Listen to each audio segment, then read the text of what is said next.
Tout de suite, nous vous proposons de découvrir la première enquête de cette soirée. Elle est signée Laurent Mathieu.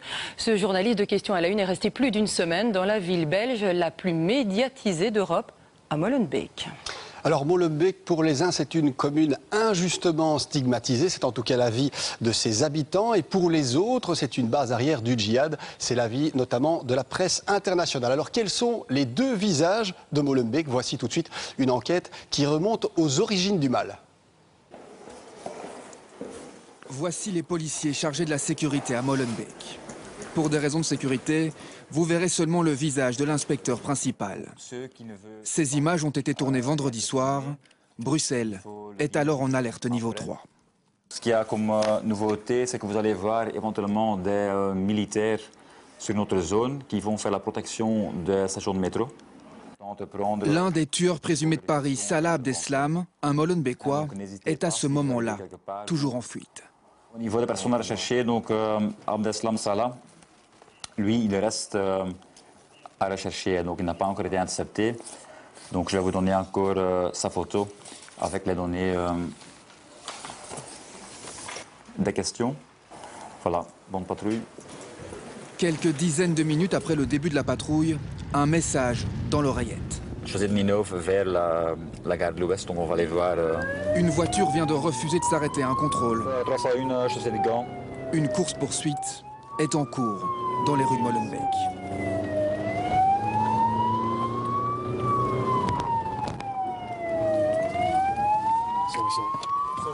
Les policiers sortent, la voiture en fuite est immobilisée, cernée par une dizaine de policiers. Le conducteur est extrait du véhicule. Restez un peu en distance. Filmez pas pour l'instant, c'est pas ce qui se passe. Ce soir-là, la tension est palpable sur le terrain. Le gilet pare-balles est obligatoire pour tout le monde. Vous avez embarqué le suspect là? Oui, le suspect a été embarqué et le parquet va être avisé, donc ça va. Voilà. On apprendra plus tard que le suspect en question n'a rien à voir avec les attentats de Paris. Il circulait dans une voiture volée et il a refusé de s'arrêter à un contrôle de police, entraînant la course-poursuite. Quelques minutes après l'interpellation, la nouvelle tombe. Le niveau d'alerte 4 vient d'être atteint en région bruxelloise. C'est le niveau maximum. Je pense que si on aurait été en niveau 4 avant de commencer la nuit, vous ne seriez pas ici, dans ce véhicule. Quand vous avez vu apparaître le visage de certains Molenbeekois dans la presse parce qu'ils étaient impliqués dans les attentats, c'est quelque chose qui vous a surpris ou vous disiez que c'était possible? Ça ne nous a pas vraiment surpris depuis quelques mois, depuis quelques années quand même. On sait voilà, qu'il y a des choses qui se passent ici, donc voilà. Qu'est-ce qui a changé? Je pense que la Syrie a fait beaucoup, mais cette jeunesse qui traîne ici, cette jeunesse qui n'a plus de futur, ce taux de chômage, c'est un problème qui date quand même pas d'hier, qui est là depuis des années. L'inspecteur principal Van den Eyde est l'un des experts pour détecter la radicalisation dans sa zone de police. Alors quand une autre voiture est contrôlée et qu'un homme est arrêté pour détention de stupéfiants, il ordonne à ses hommes de fouiller le véhicule, au cas où il y aurait autre chose dans la voiture. Par exemple, on peut trouver dans un véhicule un faux passeport, des faux documents, à nouveau les produits chimiques, à nouveau des posters, des affiches avec des textes radicaux dessus. Mais l'homme tient aussi à relativiser ce qu'on dit sur Molenbeek dans la presse ces jours-ci. Ah, Christophe? Pour lui, il n'y a pas de zone de non-droit dans la commune. On dit souvent directement dans la presse, oui, il y a des endroits où la police n'ose pas aller, des endroits de la rue où ils ne viennent pas. Et ça, je peux vous dire, c'est faux. Donc mes patrouilles vont partout. Il n'y a aucune patrouille qui dirait « Ah ben non, je n'ose pas rentrer dans cette rue-là, je n'ose pas aller dans ce quartier ». Donc ça, c'est quelque chose qui est complètement faux. Il n'aura pourtant suffi que de quelques heures pour voir les médias du monde entier envahir Molenbeek. Molenbeek, comme disent les Français. La Belgique était bien la base arrière de ces attaques, et tout particulièrement la commune de Molenbeek. Au lieu de bombarder Raqqa, la France devrait bombarder Molenbeek. Molenbeek also has the dubious distinction. And the locals here don't want Molenbeek. A series of disturbing Pour les red médias flags internationaux, Molenbeek est devenu une tache noire sur la carte du djihadisme mondial. Alors les habitants sont priés de se justifier devant les caméras. Je suis musulmane, oui. Je me sens pas stigmatisée, pas du tout, parce que moi je suis pas comme ça. Mes parents m'ont bien élevée, m'ont appris à être respectueuse. Pour quelle raison êtes-vous venu ce soir? D'abord pour condamner ce qui s'est passé à Paris, parce que vraiment c'est inacceptable et je condamne cette barbarie. On a vu les journalistes qui viennent de Chine alors que c'est la Belgique. Par exemple, vous venez d'Allemagne alors que nous on est en Belgique, vous venez d'Allemagne. L'immense majorité d'entre eux condamnent fermement ces attentats. Ils disent ne pas se reconnaître dans ces attaques. La bourgmestre, Françoise Kepmans, est assaillie de questions. Alors jeudi dernier, lors d'un hommage aux victimes des attentats, elle prend la parole. Aujourd'hui, nous sommes tous français. Aujourd'hui, nous sommes tous molenbeekois et fiers de l'être. Mais son discours ne passe pas auprès d'une partie des Molenbeekois. Et Molenbeek m'a vu grandir, il n'y a aucun problème. Je suis Molenbeek, je suis aussi Beyrouth. Je suis Kenya, je suis Nigeria, je suis Palestine, je suis Syrie. Applaudissements et silence gêné de la part des hommes et femmes politiques présents. Cette jeune femme entend protester contre le discours répressif de certains hommes politiques. Entre les autorités et une partie de la population, la confiance est rompue.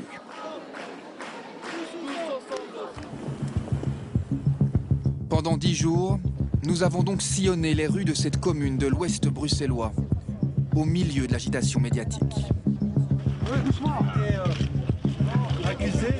On se reconnaît pas dans ce qu'on a vu, de manière claire. C'est péché de tuer au nom d'une religion. Nous avons retrouvé dans nos archives des traces de plusieurs personnages qui éclairent aujourd'hui la problématique Molenbeek sous un jour nouveau. Donc je suis radical. C'est normal que les mosquées ne veulent pas avoir de relation avec le bourgmestre, qu'on sache pas ce qui se passe. Je trouvais ça lamentable. Mais lui, il a gagné ses élections. Et il va chercher ses voix dans les mosquées, ça m'étonne pas. Nous sommes allés à la rencontre des Molenbeekois. Ça m'inquiète dans le sens que ce qui est arrivé à ces jeunes peut arriver à mon fils. Sans emploi, vous allez avoir un merdier à fait intégral indéfiniment. Entre une majorité d'habitants qui condamnent les attentats et ces visages devenus tristement célèbres, nous avons tenté de comprendre quelles sont les deux faces de Molenbeek. Depuis quelques jours, tous les regards se tournent vers lui. Philippe Moureau, l'ancien bourgmestre de Molenbeek, accusé de laxisme dans la gestion de sa commune. Il nous reçoit chez lui choqué. Il vient d'apprendre que sa maison de campagne a été vandalisée par un groupuscule d'extrême droite. Il estime servir de bouc émissaire, notamment dans la presse. J'ai eu un long interview du soir et le titre c'est « Rien n'a changé en 20 ans à Molenbeek ». C'est tellement stupide. La moindre personne qui a... Mais il faut avoir connu Molenbeek il y a 20 ans, évidemment. Hein. Donc je peux comprendre que des gens qui ne l'ont pas connu croient que rien n'a changé.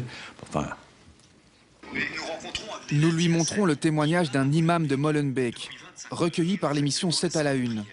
Il incrimine directement Philippe Moureau dans la gestion de sa commune. Dans ce lieu, on se rappelle que Philippe Moureau venait prendre la parole ici même, exactement là où se place l'imam pendant son prêche. L'ancien bourgmestre, il faisait le tour pendant le mois de Ramadan et rentre dans tous les mosquées. Un bourgmestre très proche de ses électeurs, mais d'après cet imam, Philippe Moureau aurait mieux fait d'être présent sur d'autres terrains. Il a donné beaucoup de liberté, je dis, à des gens qui ne le méritent pas. C'est ça. Quel type de liberté? Ça veut dire d'ouvrir les mosquées où ils veulent, de faire la prière où ils veulent, s'il n'y a pas un contrôle. Et cette liberté, normalement, doit être limitée. Est-ce que vous avez donné trop de liberté? D'abord, il n'y a pas de police religieuse ici en Belgique. Donc si des gens se réunissent à certains endroits... Moi, j'avais des relations avec une quinzaine de mosquées. Les autres, je n'ai... Ou elles ne voulaient pas avoir de relation avec moi, ou je ne les connaissais pas. C'est normal que les mosquées ne veulent pas avoir de relation avec le bourgmestre, qu'on ne sache pas ce qui se passe? Je trouvais ça lamentable. Il n'y en avait pas beaucoup dont j'avais connaissance, mais C'était leur... Qu'est-ce que vous voulez, je ne pourrais pas envoyer des policiers. Un homme a longtemps symbolisé cette impuissance des autorités à enrayer la propagation d'un discours radical. Début des années 90, il va venir opérer à Bruxelles, notamment dans cette rue de Molenbeek. Il y a 10 ans, en 2005, Question à la Une était déjà venu ici, au numéro 18 de cette rue, pour rencontrer un sulfureux personnage, alors toléré par les autorités, le cheikh Bassama Yachi. Bonjour. Bonjour. Nous sommes dans ce qui est à l'époque le centre islamique de Belgique. À l'intérieur, l'imam franco-syrien Bassama Yachi, son allure bonhomme, cache un curriculum vitae troublant. En 1995, il est interrogé par la police dans le cadre d'une enquête antiterroriste menée par un juge français. En 1999, il marie dans son centre l'un des assassins du commandant Massoud. Interrogé sur le sujet par Question à la Une en 2006, Bassama Yachi jouera les innocents. Mais on a accueilli plein du monde, mais on ne l'a pas accueilli. Il est passé chez nous pour manger, pour boire, pour prendre le café. Notre porte, comme l'église, c'est ouvert à tout le monde. Si demain il rentre quelqu'un à l'église, et puis après demain il va commettre une faute quelconque, ou, etc., ça ne nous regarde pas. Nous sommes ouverts à tout le monde. Dans la foulée, il rédige une lettre ouverte contre le ministre français de l'Intérieur de l'époque, Nicolas Sarkozy. Le document menace la France d'attentat si la loi interdisant le port du voile à l'école est maintenue. Il nous déclare à l'époque être adepte d'un islam radical. Certainement, il est radical par rapport aux autres qui veulent, par exemple, un islam laïque. Donc je suis radical. Car c'est pas possible de dire je suis musulman et laïque en même temps. Je suis musulman et communiste. Je suis musulman et capitaliste. Non. Il sera arrêté en Italie en 2008 avec un proche, Raphaël Gendron, avant d'être relâché. Ils sont alors suspectés par les autorités italiennes d'être les responsables d'Al-Qaïda en Belgique. Ils avaient des sortes de textes dans lesquels ils ne faisaient rien d'autre que proclamer le djihad, la guerre des religions, qu'il faut combattre tous les pays européens, l'Italie aussi, en tant que territoire anti-islamique. Pourtant, pendant 15 ans, Bassama Yachi a pu opérer librement en Belgique, notamment à Molenbeek. Il est quand même resté de nombreuses années ici. Il avait des responsabilités dans le centre islamique belge. Est-ce qu'il n'y a pas eu des dysfonctionnements de la part de la commune, des services de renseignement? Non, la commune, contrairement à ce qu'on essaye de faire croire, et en disant ça, je parle à mon sujet, mais je parle aussi à la personne qui m'a succédé. La commune n'a pas de services spéciaux, de services secrets. Moi, chaque fois que j'ai repéré des choses, je viens de vous l'expliquer, je les ai dénoncées. Mais ce personnage n'avait pas pignon sur rue. Hein. Il faisait ça. On fait des reportages sur lui en 2005 déjà. Oui, je sais, mais c'est bien pour ça que je l'ai dénoncé et que j'ai tout de même obtenu qu'on mette fin au moins à une part de ses activités. En 2006, la justice commence en effet à s'intéresser à lui et à son entourage. Nous le retrouvons alors au palais de justice de Bruxelles, où son propre fils, Abdelrahman Ayachi, vient d'être condamné pour la diffusion sur le site internet du centre islamique de propos haineux envers les juifs et les occidentaux. Ce fils, qui a passé une partie de sa jeunesse à Molenbeek, va alors partir se battre en Syrie. Nous le retrouvons sur place, dans un documentaire français, en 2013. Il est devenu chef de guerre d'un groupe nommé les Faucons du Cham, un groupe opposé aux terroristes de l'État islamique, mais dont les intentions sont très claires. Le Moudjahid, c'est quelqu'un qui se bat avec un autre but et une autre idéologie, pas simplement la chute du régime, mais également l'installation d'un État islamique. Ce soir-là, avec sa brigade, l'ancien Molenbeekois s'apprête à attaquer une des positions du régime syrien. Les hommes sont tendus, ils le savent, tous ne reviendront pas vivants. On ne me voit pas en train de rester derrière et mes hommes devant. Je n'arriverai pas psychologiquement à résister. Et c'est pas en restant derrière que j'arrive à atteindre le martyr. À l'aube, l'assaut est donné. Les gars, dispersez-vous.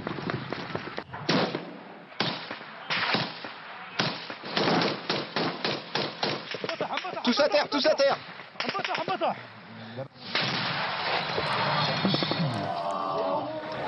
Abdelrahman Ayashi n'en reviendra pas vivant.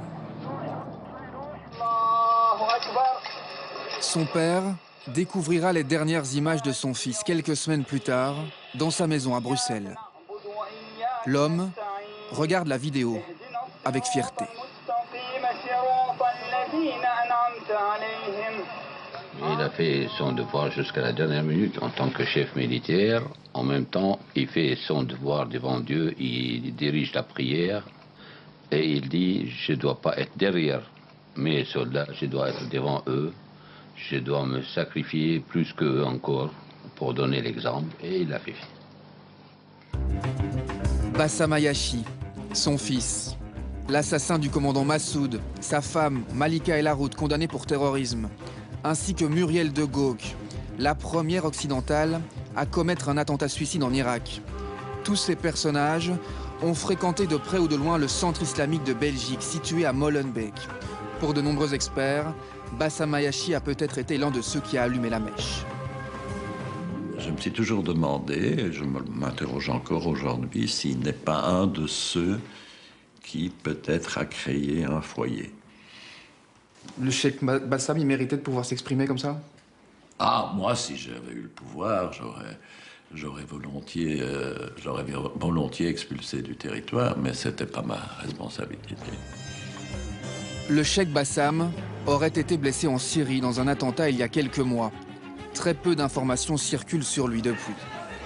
Mais la présence de personnages comme Bassam Ayashi a-t-elle créé un terreau fertile à la radicalisation à Molenbeek?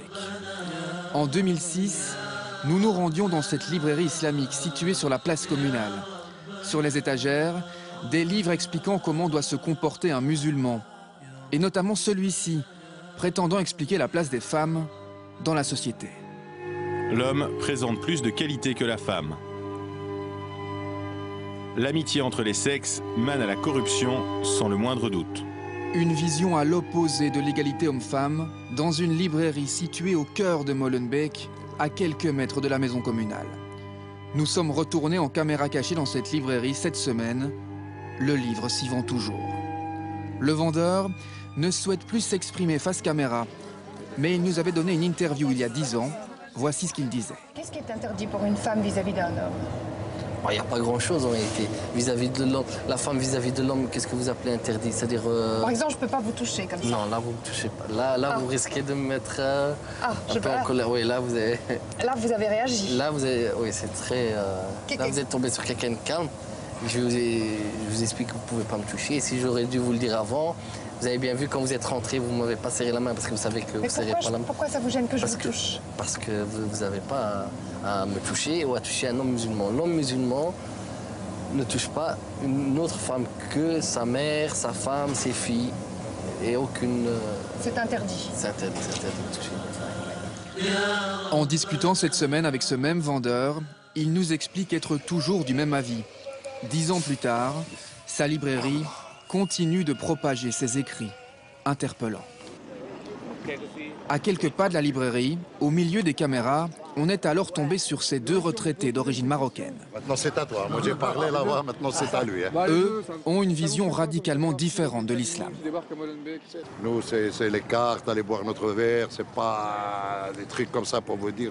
Ça m'empêche pas d'aller prier, mais je prie chez moi, je prie pas dans les...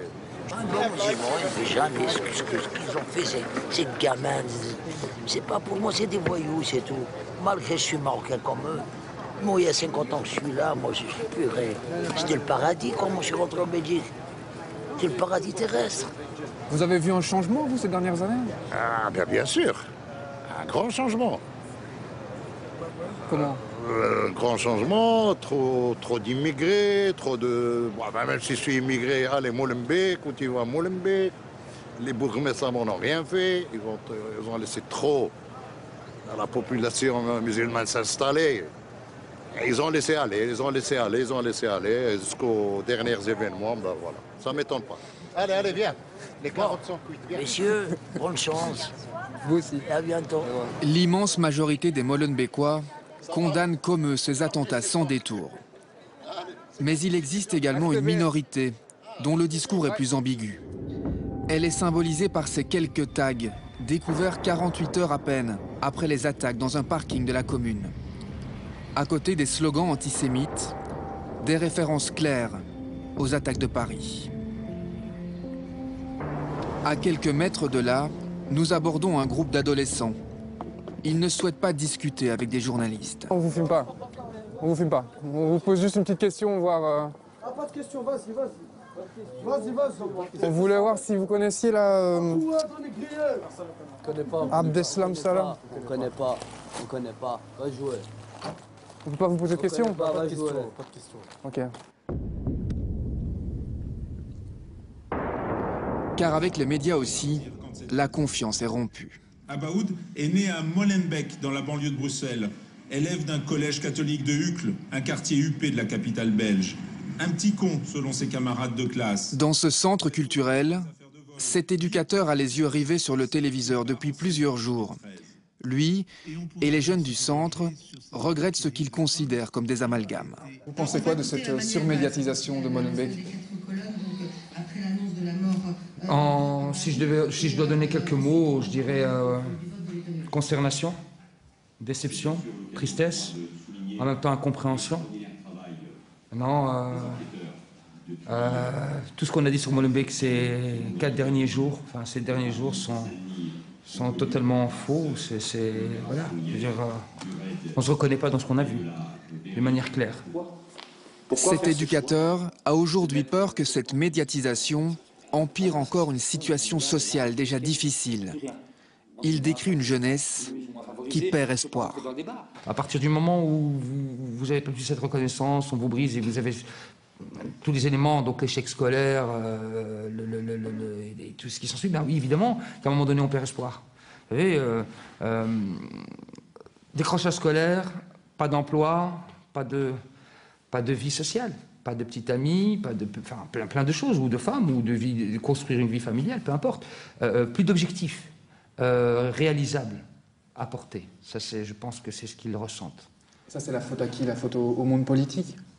Moi, je ne vais pas accuser le monde politique, ou les parents, ou les acteurs sociaux, mais en même temps, je vais accuser les politiques, les parents et les acteurs sociaux, parce que je pense qu'ils avaient tous un rôle à jouer, qu'ils ont tous peut-être voulu le jouer comme ils devaient le faire, mais qu'ils l'ont mal fait de toute façon, parce que le résultat, il est là. Le ministre de l'Intérieur, Yann Yambon, il a dit qu'il allait nettoyer Molenbeek. Si tu l'avais en face de toi, tu lui dirais quoi? Je lui dirais qu'à Molenbeek, ils ne sont pas tous les mêmes. On peut pas voilà, rejeter tout le monde dans le même sac. Parce que tout le monde est différent et tout le monde a une manière de penser. Donc voilà. T'en penses quoi, toi, des attentats? Je pense que c'est bête de tuer au nom de l'islam. Parce que dans les versets sacrés, il n'y a pas écrit ça. Il faut pas voilà, c'est péché de tuer au nom d'une religion. Aujourd'hui, la commune abrite officiellement 96 000 habitants. 18 000 de plus qu'il y a 10 ans. 1 sur 3 est au chômage. Cette réalité sociale, Guido, un vieux de la vieille à Molenbeek, la connaît bien. Ça va, merci. Ça fait combien de temps que vous habitez Molenbeek maintenant? 40aine d'années quand même, ouais. Ça a un peu changé? Beaucoup, énormément. À la fois en termes de population, en termes d'urbanisme aussi, en termes d'activité économique. Guido décrit une commune oubliée par l'autorité publique, où on a laissé, selon lui, un certain communautarisme s'installer. Mais il décrit surtout un désert économique. On n'est pas suffisamment présent sur les priorités d'avenir. Or, tous ces jeunes, il faut quelque part que vous ayez un emploi. Sans emploi, vous allez avoir le merdier intégral indéfiniment. Donc, qu'est-ce qui est fait pour soutenir un maximum la création d'entreprises? Je ne suis pas convaincu. Le problème, c'est la pauvreté. Finalement, vous me disiez, les gens qui, quand ils ont un peu d'argent, ils quittent Molenbeek. Ceux qui ont des moyens, ils se barrent, oui. Et ils louent leur maison qu'ils avaient ici pour faire de l'argent, mais ils se barrent. Alors le contexte social et religieux a-t-il contribué à faire de Molenbeek une base arrière du terrorisme?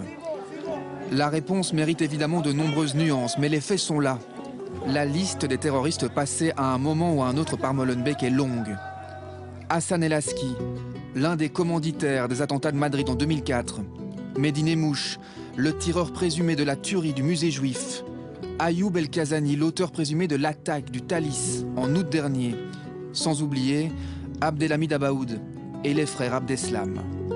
La majorité des Molenbeekois déplorent aujourd'hui d'être associés à ces terroristes. Les projets du ministre de l'Intérieur Jan Jambon sont très clairs. Il a annoncé vouloir nettoyer Molenbeek. Voilà, en plateau avec nous pour évoquer cette enquête, Laurent Mathieu, vous êtes l'auteur de ce reportage, vous travaillez pour Question à la Une, et Olivier Van der Hagen, bonsoir. Vous travaillez pour la commune de Molenbeek, vous êtes précisément agent de prévention et vous luttez contre le radicalisme dans la commune. Tout à fait. Alors Laurent Mathieu, pour votre enquête, vous avez évidemment tenté de connaître les chiffres de ces combattants belges partis en Syrie et venant de Molenbeek. Et manifestement, ça n'a pas été très simple, cette recherche. Oui, alors il y a un chiffre qui nous a interpellés. Il a été donné par le ministre de l'Intérieur, Jan Jambon, ce week-end dans un journal flamand. Il a dit ceci, il a dit sur les 130 Belges revenus de Syrie, eh bien 85 viennent de Molenbeek, donc c'est 65%. C'est un chiffre qui interpelle, c'est un chiffre impressionnant. C'est surtout un chiffre qu'on ne peut pas recoupé. Et quand on a appelé le ministère de l'Intérieur cet après-midi pour demander plus d'informations, eh bien un peu embêtés, ils nous ont dit finalement, on n'est pas vraiment sûr, le ministre l'a dit, mais c'est probablement une erreur. Ça illustre bien le flou qu'il y a autour du phénomène et la difficulté qu'on a en fait à quantifier, à mettre des chiffres concrets sur l'ampleur du phénomène à Molenbeek. Alors Olivier Van der Hagen, est-ce que vous pouvez nous confirmer ces chiffres ou est-ce que vous avez des informations à ce sujet? A priori non, c'est cela? Je pense que voilà, le ministre s'est engagé. Moi, je ne confirmerai évidemment pas les chiffres. Bon, au niveau de la commune, nous n'avons pas accès à ces chiffres. Il faut savoir que le parquet interdit de communiquer ces informations à des fonctionnaires. Donc, il faut être tout à fait clair. Vous ne les connaissez pas, mais votre avis quand même sur cette question qu'on vient de poser ici. Est-ce que Molenbeek, de façon un peu caricaturale, est une base arrière de djihadistes ou est-ce qu'au contraire, elle est injustement stigmatisée, comme le disent pas mal des habitants dans ce reportage?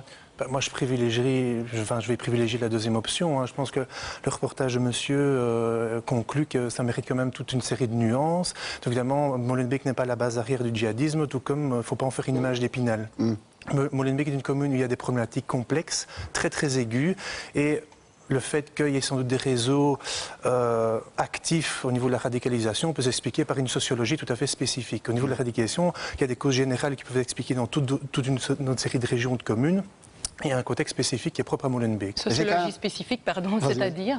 C'est-à-dire qu'on a une commune qui est très densément peuplée, avec une population musulmane très importante. On va trouver les quartiers les plus jeunes à Bruxelles, où il y a le taux de chômage le plus important. Donc toute une série de quartiers concentrent toutes ces problématiques. Et donc ce qui fait qu'il y a sans doute un terreau fertile où des recruteurs peuvent être plus facilement en action. Difficile quand même de constater qu'il y a plusieurs noms de personnes qui ont habité à Molenbeek qui sont liés à ces dossiers de terrorisme. Très concrètement, sur le terrain, vous faites quoi pour lutter contre ce radicalisme? On agit essentiellement au niveau de la prévention. Donc, alors très concrètement, on a une cellule qui est active dans la prévention de la radicalisation violente. Donc on travaille essentiellement avec les familles, parce qu'il est très très complexe de travailler avec des jeunes qui sont dans un processus de radicalisation qui est un processus d'isolement. À travers l'approche des familles, on essaie de pouvoir comprendre, travailler sur la biographie du jeune, travailler ce qui n'a pas fonctionné au niveau de la famille. On a aussi affaire à des ruptures identitaires auprès des jeunes et on est conscient que ce n'est pas essentiellement un problème religieux. Pour qu'on comprenne bien, ces familles, elles viennent vers vous? Comment ça se passe cet échange? Vous dites on travaille avec les familles, d'où elles viennent ces familles? Ces familles viennent par la relation de confiance qu'elles ont avec nos travailleurs sur le terrain. Nous avons toute une série de travailleurs, de professionnels de terrain, travailleurs de rue, des psychologues, des assistants sociaux qui sont en contact avec la population et qui nous ramènent toute une série de dossiers. Les dossiers peuvent aussi arriver via la police. Des personnes qui viennent porter plainte ou qui viennent témoigner à la police que leurs enfants ou un enfant est en voie de radicalisation et le dossier est automatiquement ramené chez nous. Mais il faut être clair, nous ne transmettons pas d'informations à la police. J'imagine que vous avez des succès dans ce que vous faites. Là, vous travaillez, vous m'avez dit, depuis plus ou moins 1 an, mais quand on voit les récents départs de terroristes qui sont partis commettre ces attentats à Paris, est-ce que parfois vous vous dites quand même pas que votre travail est inutile ?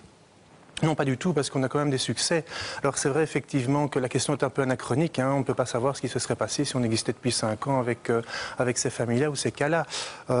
Succès, c'est-à-dire concrètement? C'est-à-dire qu'il y a des cas où on arrive à empêcher un jeune de partir. Évidemment, ça ne suffit pas. Après, il y a tout un travail à long terme qui doit être commencé avec la personne pour pouvoir le réinsérer dans un parcours de vie positif.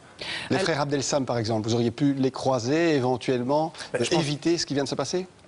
Encore une fois, je ne peux pas vraiment répondre à cette question, mais cette famille est très connue à Molenbeek. Ce sont des enfants qui sont nés, qui ont été socialisés, qui ont été à l'école à Molenbeek, qui à un moment donné ont été en rupture. On n'a plus vraiment eu de contact avec eux. Et rien ne laissait présager évidemment cette en tout cas à notre niveau, non.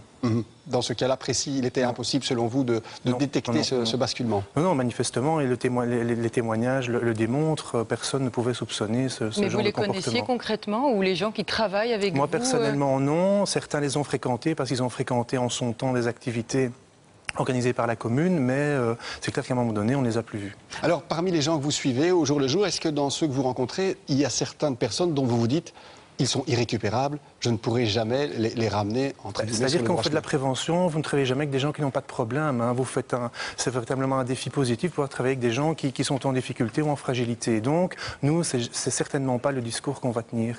Et en tout cas parfois quand même, si certains radicaux vous paraissent particulièrement dangereux, vous pourriez être amené à les signaler ou à les dénoncer, entre guillemets? C'est-à-dire que nous sommes soumis au secret professionnel qui est défini par le code pénal. Donc à partir du moment où, par exemple, il y a un mineur en danger, il est clair qu'il faut pouvoir le signaler aux autorités compétentes. Un adulte. Voilà, donc quelqu'un qui viendrait dire qu'il va commettre un attentat, je pense que le secret peut être levé, il faut pouvoir prévenir les autorités, en tout cas la police, dans ce cas de figure-là. Il faut dire qu'à Molenbeek, vous êtes là depuis 1 an. Est-ce que c'est le moment de tirer un bilan déjà pour vous? On peut déjà parler de succès, parce que évidemment l'actualité laisse à penser que... Indépendamment de l'actualité, je pense qu'on a des succès, et pas seulement au niveau de la radicalisation, puisque derrière ça, il y a toute une politique de prévention qui est menée, aussi bien au niveau de la cohésion sociale que du travail individuel avec toute une série de publics fragilisés. Un petit mot peut-être sur les tags qu'on voit dans l'enquête de Laurent Mathieu. Qu'est-ce qu'on peut dire de ça? Une non-condamnation des attentats de Paris?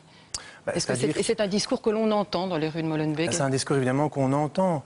Et donc il faut pouvoir distinguer ceux qui adhèrent vraiment à un discours radical et le fait, pour certains, de pouvoir se revendiquer d'un discours antinormatif ou anti-pouvoir. Hein. Donc là, je pense qu'il faut quand même mettre beaucoup de nuances dans ce type de discours et en tout cas d'expression. En tout cas, les jeunes ont besoin de s'exprimer. Et en tout cas, quand ils taguent, c'est clair qu'il faut pouvoir se poser les bonnes questions. Peut-être pour conclure, une question à vous, Laurent Mathieu, votre sentiment après avoir passé une semaine là, par rapport à ces jeunes, à ces tags qui évidemment sont interpellants, à parfois des remarques qu'on entend en rue, de gens qui soutiendraient. Est-ce que c'est de l'humour noir, ou est-ce qu'au contraire, il y a quand même certains dont vous pensez qu'ils soutenaient ces attentats? Alors évidemment, ces tags, c'est un épiphénomène. Concrètement, on les a vus dans un parking de Molenbeek, mais très clairement, ils symbolisent une minorité qui ne s'exprime pas face caméra, qui ne souhaite pas discuter avec les journalistes la plupart du temps, qui ne souhaite même pas parfois discuter avec les imams. On parlait avec des imams qui nous disaient... Parfois, on fait face à ces jeunes, on n'arrive pas à les raisonner parce que nous n'avons pas les mêmes codes, nous n'avons pas la même vision de l'islam et donc on sent bien que la réconciliation peut être très compliquée. Merci à vous.